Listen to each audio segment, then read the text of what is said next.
ব্যাগটার মধ্যে সাজগোজের জিনিস আছে, আর পেন্সিল, ইরেজার, রাবার, তারপরে কাটার সমস্ত কিছু আছে, স্টেপলার, হোয়াইটনার সমস্ত কিছুই আছে। আর যেহেতু মেয়ে তো সাজগোজের জিনিস তো একটু থাকবে, সেসব কিছু আছে এর মধ্যে, এই ব্যাগটার মধ্যে।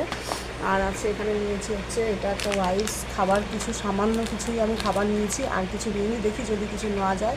আর এখানে 2 সেট জামা আছে, একটা রাতে পরার জামা নিয়েছি, একটা স্টোল পাতলা নিয়েছি যদি কোনো কাজে লাগে, আর 2টো বেডশিট নিয়েছি। আর এখানে একটা পাম বালিশ নিয়েছি, মশারি নিয়েছি। আর এই যে মগটা নিয়েছি, কেননা কীরকম কী পরিবেশ পাবো, কীরকম মানে হবে ওখানে, কীরকম জায়গা পাবো বুঝতে তো পারছি না, যার ফলে এই মগটা নিয়ে নিয়েছি আপাতত নিজের ইউজের জন্য। আর এটা তো না হলেই নয়, আমার একটু সমস্যা আছে গ্যাস অম্বলের, তো সেই জন্য এই কার্মোজাইনটা নিয়েছি। আরও ওমেজটা নেব, ওটা কিনে নেব। আর এই যে 2টো ব্যাগ রেখেছি, এই 2টো ব্যাগের মধ্যেই সমস্ত জিনিসপত্র নেব। এই হচ্ছে নেওয়ার জিনিস।